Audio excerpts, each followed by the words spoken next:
gosh, I mess up so much. It's fine.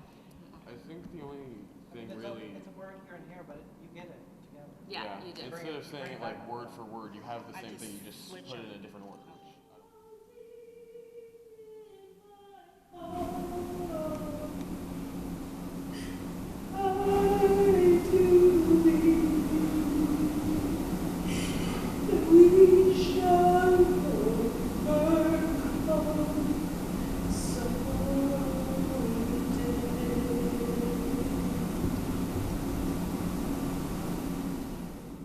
The song there.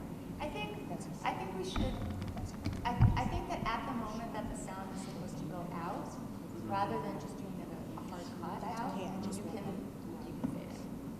Instead of putting the fade up, I just heard the sound. Like it's in, like I'm gonna have to listen a little more carefully and then find out when they actually start. Okay. Because if you see where the starting point is, we can know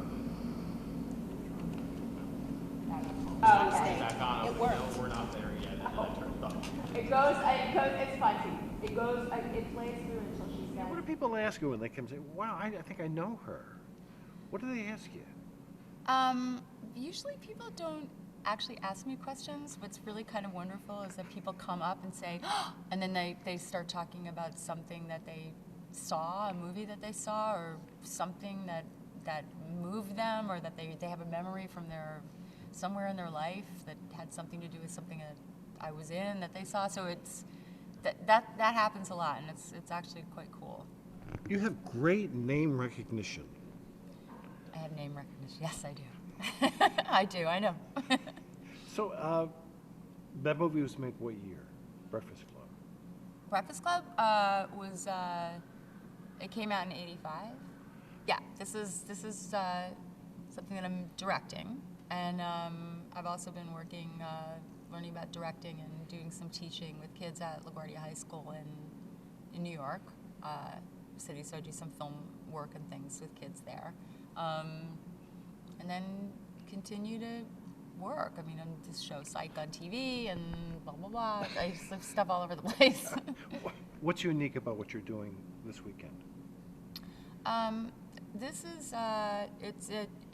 it's a beautiful story. The woman whose story it is will be here, Linda Blackman Lowry. It's about voting. It's about the civil rights movement. It's the experience that she had on the march as seen through the eyes of a 15-year-old kid. And I got to have my former student and friend who I love, Damaris, be in this show, and people can see her, and she's an upcoming actor. So, there's just a lot of elements in here, but mostly it just feels really timely, and that Linda is here and she's still alive and she's still here to be a witness to her story and bring it to kids. It's a great story. Yeah, it's really, really moving and powerful. So, it's powerful, and it's certainly relevant, and I think it should go on and have a life. I am playing Linda Blackman Lowry, whose story we've adapted into a theater piece. That was a long time ago. What have you learned?